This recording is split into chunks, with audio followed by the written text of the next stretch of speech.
តាំងពីដើមមកខ្ញុំប្រើមនុស្សគឺទុកចិត្តទៅប្រើសង្ស័យមិនប្រើបើប្រើហើយ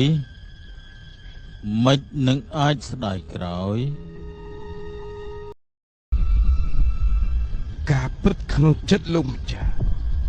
ដឹងខុសតាំងពីដំបូងម្ល៉េះថ្ងៃក្រោយគាត់នឹងកែតែគាត់មិនសារភាពខុសរហូតម្ចាស់គឺជាអ្វីទោះជាដឹងថាខុសកែកំហុសតែមិនទទួលកំហុសជាដាច់ខាតលោកម្ចាស់អ្វីដែលគួរធូននិយាយប្រើតែកម្លាំងមិនប្រើខួរតាំងពីបុរាណមកអ្នកដែលវាយឈ្នះធ្វើស្ដេចមិនមែនពឹងលើកងទ័ពតិចឬច្រើនក៏មិនពឹងលើការវាយយកខេត្តក្រុងនោះដែរគឺពឹងលើកម្លាំងនគរនិងកម្លាំងរាជពឹងលើដីស្រែដែលអាចបង្កើតផលដំណាំនៅក្រៅក្នុងពួកគេមានប្រជារាស្ត្ររាប់ម៉ឺននាក់គ្រប់គ្រងនិយាយខ្លីធ្វើសង្គ្រាមគឺពឹងលើកម្លាំងនគរហើយនៅកម្លាំងប្រជារាស្ត្រខ្ញុំបានយល់ថា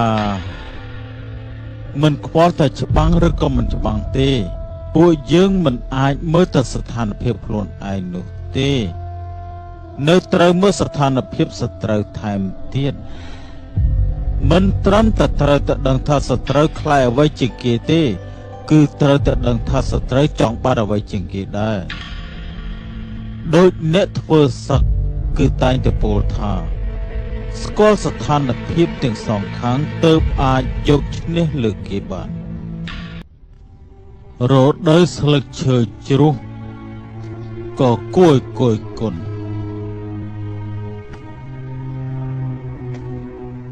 ដើមឈើសល់ទៅមេឃក៏អាចកំសាន្តបានដែរក្បួនសឹកពោលថាឱកាសមិនអាចបាត់បង់បានបាត់បង់ហើយមិនអាចមកទៀតទេការស្មោះមានអីមិនល្អទៅល្អតើ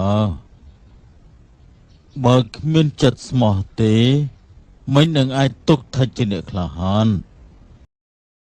ពួកឯងចាំស្ដាប់ណាចិត្តស្មោះរបស់កូនអេគឺជាតម្រាប់របស់ពួកឯងហើយខ្ញុំសុខចិត្តឲ្យវាខ្លាយទៅជាសត្រូវរបស់ខ្ញុំតែខ្ញុំមិនដាច់ចិត្តសម្លាប់វាទេ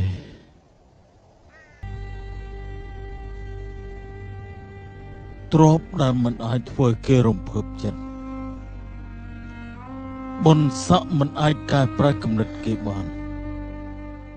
ស្លាប់រស់មិនអាចរារាំងដំណើរគេបានចំពោះមនុស្សបែបនេះ